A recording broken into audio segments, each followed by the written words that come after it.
Hi everyone. मेरा नाम खुशबू ओबेरॉय है और यूपीएससी सिविल सर्विसेज एग्जामिनेशन 2022 में मेरी 139 रैंक आई है। Thank you for joining here. और मैं यूपीएससी टाइम का थैंक यू करना चाहूँगी सबसे पहले, जिन्होंने मुझे इनवाइट किया और जिनका ये बहुत अच्छा इनिशिएटिव है, जिससे वो जो भी एस्पिरेंट्स हैं उन सबकी हेल्प करने की कोशिश कर रहे हैं। उन्होंने मुझे ऑलरेडी काफ़ी क्वेश्चंस भेजे हुए हैं, तो पहले मैं उन क्वेश्चंस को आंसर कर देती हूँ। शायद आप लोग जो भी जुड़े हुए हैं साथ में, आपके काफ़ी डाउट्स उससे ही क्लियर हो जाएंगे।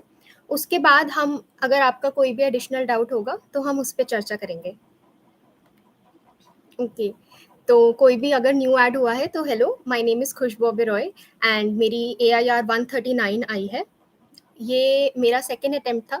मेरे फर्स्ट अटेम्प्ट में मेरा प्रीलिम्स क्लियर नहीं हुआ था by a margin of 3 marks, और उसके बाद मैंने जब सेकंड अटेम्प्ट दिया तो उसमें थैंकफुली मेरा प्रीलिम्स क्लियर हो गया था। मेरे मेंस में 818 मार्क्स आए थे और उसके बाद मेरा जो इंटरव्यू था उसमें मेरे 171 मार्क्स आए थे। प्रीति सुदान मैम जी का बोर्ड था मेरा, and thankfully I was able to get this rank.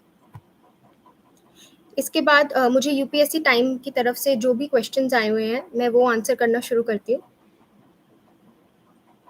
उनका पहला क्वेश्चन है कि आपने प्रीलिम्स की तैयारी कैसे की? तो मैंने प्रीलिम्स के लिए कोचिंग ज्वाइन करी थी, और अगर किसी की हेल्प होती है तो मैंने विजन आईएएस की कोचिंग ज्वाइन करी थी 2020 में। और उसके अलावा मैं न्यूज़पेपर जो पढ़ना प्रेफर करती थी वो है इंडियन एक्सप्रेस। उसके बाद मैंने प्रीलिम्स जब पास आ गया था तो काफ़ी टेस्ट सीरीज़ भी लगाई थी। उससे काफ़ी हेल्प होती है मॉक टेस्ट सीरीज़ से। तो मैंने विजन की ही टेस्ट सीरीज़ लगाई थी। एक पीटी 365 करके मैगज़ीन आती है, वो मैगज़ीन भी पढ़ती थी। और इसके अलावा मैं न्यूज़पेपर के खुद भी नोट्स बनाती थी, तो मेरे सेल्फ नोट्स को भी मैं ज़रूर रिवाइज़ करती थी। आप जब एक बार प्रीलिम्स का प्रीवियस ईयर क्वेश्चन पेपर्स देखेंगे तो आपको थोड़ा आइडिया लग जाएगा कि कैसे क्वेश्चंस पूछे जाते हैं, आपको न्यूज़पेपर में क्या पढ़ना चाहिए, कैसे छाँटना चाहिए। तो धीरे-धीरे करते-करते वो आपके लिए प्रोसेस ईज़ी हो जाती है। अ, और सीसैट की जो तैयारी है, सीसैट के लिए जब प्रीलिम्स से 2 या 3 महीने रह जाते हैं, तब मैंने सीसैट की तैयारी शुरू की थी। मैं हफ्ते में 1 या 2 दिन सीसैट को देती थी। स्टार्टिंग में मैंने सीसैट के में जो भी फ़ॉर्मूले लगेंगे मैथ्स में, या अगर आपको इंग्लिश थोड़ी वीक लगती है, तो आप इंग्लिश थोड़ी रिवाइज़ कर लीजिए। और जब आपके फ़ॉर्मूले सारे एक जगह लिखे जाएँ और आपने इंग्लिश रिवाइज़ कर ली हो, उसके बाद आप हर बार सीसैट के लिए कोई टेस्ट सीरीज़ की ज़रूरत नहीं है मेरे हिसाब से। सीसैट के लिए आप सिर्फ प्रीवियस ईयर क्वेश्चन पेपर्स को एक बार में बैठकर सॉल्व करना शुरू कीजिए, और उससे ही आपका सीसैट काफ़ी आसानी से निकल जाएगा। इस बार सीसैट थोड़ा डिफिकल्ट आया था, थोड़ा ऊपर के लेवल का था, but CSAT is still a qualifying paper. आप उसको इंग्लिश करके या रीजनिंग वाले क्वेश्चन सॉल्व करके भी कर सकते हैं, तो इसलिए उसमें घबराने वाली कोई बात नहीं है। अगला क्वेश्चन है, आपने मेंस एसए की तैयारी कैसे की? एसए की तैयारी के लिए मुझे सबसे अच्छा जो सोर्स लगता है वो है योजना और कुरुक्षेत्र। ये दोनों मैगजीन्स बहुत आराम से अवेलेबल होती हैं, और इनका जो फर्स्ट पेज है मैगजीन्स का, मैं सिर्फ वो फर्स्ट पेज पढ़ती थी। उस पे पूरा थीम आता है, हर महीने एक एक एडिशन आता है दोनों मैगजीन्स का। और जो फर्स्ट पेज है उस पे एक थीम आता है, जैसे अगर रूरल डेवलपमेंट उस महीने का थीम है तो फर्स्ट पेज पे उस पे इंट्रोडक्शन, कंक्लूजन, बॉडी सब कुछ दिया होगा। आप अगर उसको पढ़ेंगे तो आप शायद डायरेक्टली वहाँ से भी एनेक्डोट्स या पैराग्राफ्स उठाकर अपने एस्से में डाल सकते हैं, तो वो मुझे बहुत हेल्पफुल लगती थी। वो मेरा मेन सोर्स था एस्से के लिए। उसके अलावा अगेन एस्से में भी मैंने मेंस के लिए विजन आईएएस और फोरम आईएएस दो मेंस की टेस्ट सीरीज लगाई थी। आप अगर टेस्ट सीरीज ज्वाइन करते हैं तो आपको थोड़ा बेटर आइडिया हो जाता है कि आप जो लिख रहे हैं वो कितना अच्छे से परसीव हो रहा है, सामने वाला जो चेक कर रहा है उसे। तो इसलिए मैंने वो टेस्ट सीरीज ज्वाइन करी थी। उसके अलावा उसके अलावा आप एस्से में कुछ कुछ इंस्पिरेशनल लीडर्स जो हैं उनकी स्टोरीज के बारे में भी लिख सकते हैं। फॉर एग्जांपल जैसे गौतम बुद्ध जी हैं, या फिर एपीजे अब्दुल कलाम जी हैं, और ऐसे ही करते-करते काफ़ी इंस्पिरेशनल स्टोरीज़ हैं। तो अगर आप उन इंस्पिरेशनल स्टोरीज़ के बारे में लिखेंगे और उनसे आप इंट्रोडक्शन शुरू कर सकते हैं या फिर आप बॉडी में कहीं उन्हें लिख सकते हैं, अगर आपके एसे से रेलेवेंट है। इससे आपके एसे को बहुत अच्छी एज मिल पाती है। इसके बाद नेक्स्ट क्वेश्चन है, आपने जीएस की तैयारी कैसे की? तो मैं हर एक जीएस की एक-एक करके बात करती हूँ। जीएस 1 में जो मॉडर्न इंडियन हिस्ट्री है, उसके लिए मैंने स्पेक्ट्रम पढ़ी थी। ज्योग्राफी में जीसी लियोंग आती है, मैंने वो पढ़ी थी।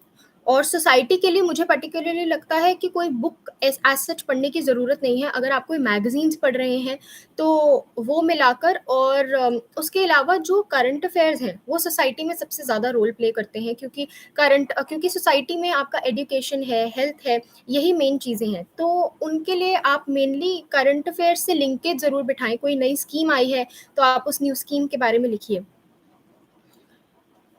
इसके बाद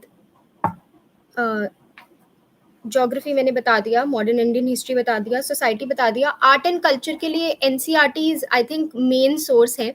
एनसीईआरटीज़ खुद ही इतनी बड़ी हैं आर्ट एंड कल्चर की और मिडीवल और एंशिएंट हिस्ट्री की, कि आपको उससे आगे जाने की ज़रूरत ही नहीं है। पेपर 2 पे आते हैं, जीएस 2 में। उसमें पॉलिटी है। पॉलिटी के लिए आई थिंक आप लोग अगर प्रिपरेशन करना शुरू कर चुके हैं, तो आप ऑलरेडी जानते होंगे कि लक्ष्मीकांत मेन बुक है।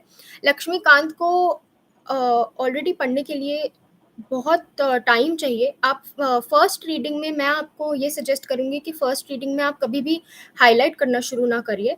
आप फर्स्ट रीडिंग में सिर्फ़ जो लक्ष्मीकांत हो या चाहे कोई भी और बुक हो, आप सिर्फ़ उन्हें पढ़िए।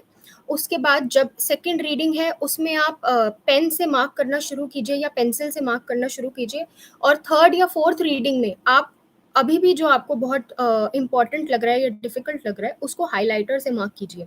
इससे आप पूरी बुक को मार्क नहीं करेंगे, हाइलाइट नहीं करेंगे। उससे आपकी रिविज़न भी आसान हो जाएगी। तो Laxmikant is the most important source for polity. मैंने और कोई सोर्स रेफ़र नहीं करी थी। आप चाहें तो एनसीईआरटीज़ पढ़ सकते हैं स्टार्टिंग में अपनी जर्नी के, बट जब आपका पेपर पास आने लगे, तो एनसीईआरटीज़ पढ़ने की मुझे इतनी नीड नहीं लगती। आई थिंक उस टाइम पे सबसे ज़्यादा नीड आपको उसी की है। लक्ष्मीकांत के भी शॉर्ट नोट्स बनाइए आप, और उन शॉर्ट नोट्स को रिवाइज़ करते जाइए। इसके बाद इंटरनेशनल रिलेशंस के लिए भी मुझे लगता है कि कोई बुक पढ़ने की कोई ज़रूरत नहीं है। आजकल मार्केट में बहुत सारी मैगज़ीन्स अवेलेबल हैं। जैसे फॉर एग्ज़ाम्पल मैंने बताया, एक मेंस 365 करके एक मैगज़ीन आती है। तो आजकल मार्केट में बहुत मैगज़ीन्स अवेलेबल हैं। उनमें करंट अफ़ेयर्स आते हैं जो इंटरनेशनल रिलेशंस के लिए वैलिड है। इंटरनेशनल रिलेशंस एक स्टैटिक सब्जेक्ट नहीं है। तो आप पुराना कुछ पढ़ेंगे, तो वो आपके आंसर राइटिंग में शायद इतना यूज़फुल ना रहे। तो क्योंकि वो एक डायनामिक सब्जेक्ट है, करंट अफेयर से रिलेटेड है, तो आप करंट अफेयर्स के साथ-साथ चलते जाइए।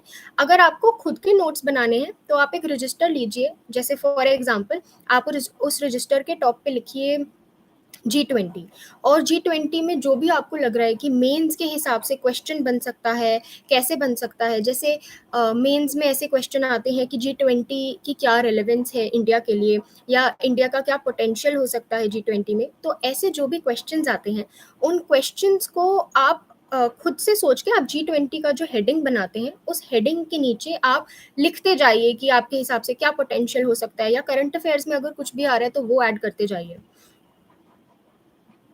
इसके बाद मैं सोशल जस्टिस जो है पेपर 2 में, मैं वही सोसाइटी से ही लिंक्ड है वो पेपर। तो अगेन मैं उसके लिए भी वही कहना चाहूँगी कि आप सोशल जस्टिस में भी अलग से कोई बुक मत पढ़िए। सोशल जस्टिस भी करंट अफेयर्स से रिलेटेड है। तो करंट अफेयर्स आप ज़्यादा अच्छे से पढ़िए, उससे आपका सोशल जस्टिस भी हो जाएगा। मैं जीएस 3 पे आती हूँ। जीएस 3 में इकोनॉमिक्स है। टू बी ऑनेस्ट, मैंने इकोनॉमिक्स के लिए कोई बुक नहीं पढ़ी थी, क्योंकि मेरे पास क्लास नोट्स थे। अगर आपके पास क्लास नोट्स नहीं हैं, तो मैं कोई एज़ सच सोर्स नहीं रेफ़र कर पाऊँगी, but current affairs again are very valid. और बहुत सारे जो टेस्ट सीरीज़ मिलती हैं, या फिर इनफैक्ट कोचिंग इंस्टीट्यूट्स के स्पेशल सिर्फ़ इकोनॉमिक्स के नोट्स भी अवेलेबल हैं मार्केट में। आप उन नोट्स को सर्च कर सकते हैं, वो इकोनॉमिक्स में आपके लिए बहुत हेल्पफुल रहेंगे। अगर आप इकोनॉमिक्स बैकग्राउंड से नहीं हैं, तो that is not at all a thing of worry, क्योंकि इकोनॉमिक्स में बहुत बेसिक क्वेश्चन्स आते हैं, आपसे कोई भी ऐसे हाई लेवल क्वेश्चन नहीं पूछा जाता। तो आप निश्चिंत होकर बस बेसिक इकोनॉमिक्स पढ़ के जाइए। आप ये पढ़ के जाइए कि इंडिया के लिए क्या रेलेवेंस है। अगर कुछ चल रहा है, इन्फ्लेशन है, कोई प्रॉब्लम चल रही है इकोनॉमिकली, तो वो इंडिया के लिए क्या रेलेवेंस होल्ड करता है? ऐसे क्वेश्चंस पूछे जाते हैं मेंस में। इसके बाद science and technology, again science and technology भी बहुत डायनामिक और बहुत करंट अफेयर्स बेस्ड सब्जेक्ट है, तो उसके लिए भी मैं आज सच कोई बुक नहीं रिकमेंड कर पाऊँगी।